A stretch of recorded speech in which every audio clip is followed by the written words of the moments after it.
बुलंदशहर में जिला कांग्रेस कार्यालय पर हुआ प्रेस वार्ता का आयोजन। कांग्रेस जिलाध्यक्ष राकेश भाटी ने सरकार पर जमकर बोला हल्ला।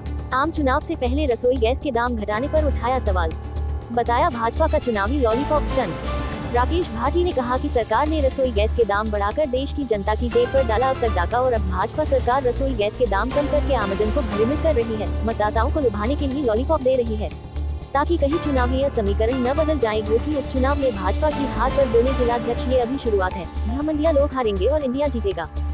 उन्होंने प्रियंक खड़गे के बयान पर जताए असहमति। कांग्रेस सभी धर्मों का सम्मान करती है, हम बयान से सहमत नहीं है। कहा भाजपा सरकार ने खुलेआम 9.5 साल में आम जनता को ठगने का काम किया है।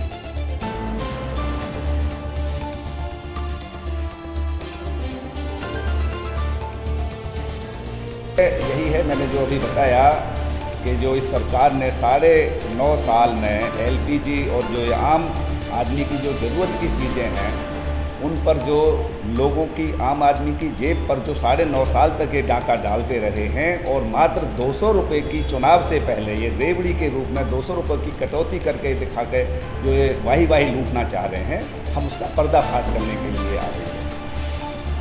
किस तरह से पर्दाफाश कर रहे हैं? पर्दाफाश यही है कि अब देख लीजिए 9.5 साल में इन्होंने सिर्फ रसोई गैस की अगर हम बात करें तो रसोई गैस पे इन्होंने 31 करोड़ 37 लाख जो सिलेंडर मतलब जो परिवार हैं उनसे इन्होंने 8 करोड़ 8 लाख 36 हज़ार 640 करोड़ की लूट की है।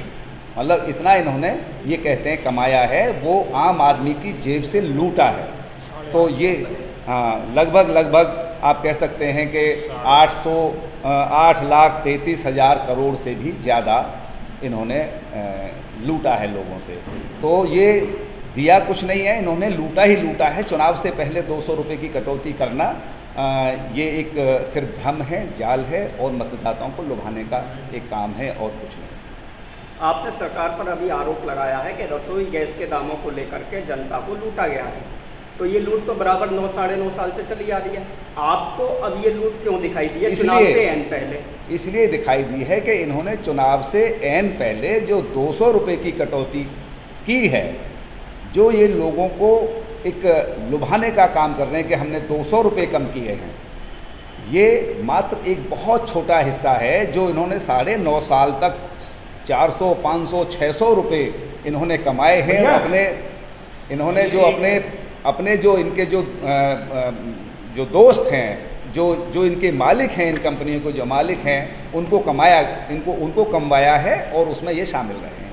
लूटपाट की है, खुली लूट। नहीं, सवाल ये है, अब तो राहत दी है फिर भी सरकार ने, आपको सवाल तब उठाने चाहिए थे जब रेट बढ़ रहे थे। हमेशा हमने सवाल उठाया है, सवाल हमने हमेशा उठाया है। और आपने देखा होगा कि हमने पेट्रोल पंपों पे भी धरने प्रदर्शन किए हैं और हमने गैस सिलेंडर को लेके भी धरने प्रदर्शन किए हैं। हमने हमेशा ये सवाल उठाया है और अब तो मतलब ख़ास तौर से जो उठाने का प्रश्न है, ये तो हम हमेशा से उठाते हैं। आपने देखा होगा हम सिलेंडर लेके भी सड़कों पर बैठे हैं।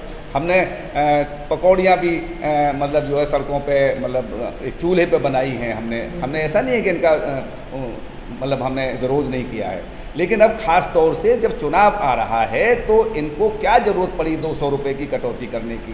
क्या मतलब काफ़ी है क्या? इसको हम आपसे पूछना चाहते हैं, ये सवाल मैं खुद आपसे पूछना चाहता हूँ। घोसी उपचुनाव में भाजपा की हार हुई है, क्या कहेंगे? ये शुरुआत है और आप देखना, ये घमंडिया लोग हारेंगे, इंडिया जीतेगा, भारत जुड़ेगा, इंडिया जीतेगा। 2024 में ये कहीं दिखाई नहीं देंगे और इंडिया गठबंधन बहुत भारी बहुमत से सरकार बनाएगा। प्रियंक खड़गे के सनातन धर्म को लेकर के दिए बयान से आप कितना सहमत हैं? देखिए, हमारी पार्टी, मैं अपनी पार्टी की बात कर सकता हूँ, कांग्रेस पार्टी हमेशा सभी धर्मों का पालन सम्मान करती है, सभी जातियों का। हमारे यहाँ सब बराबर हैं और अगर किसी ने कहा है तो हम उससे सहमत नहीं।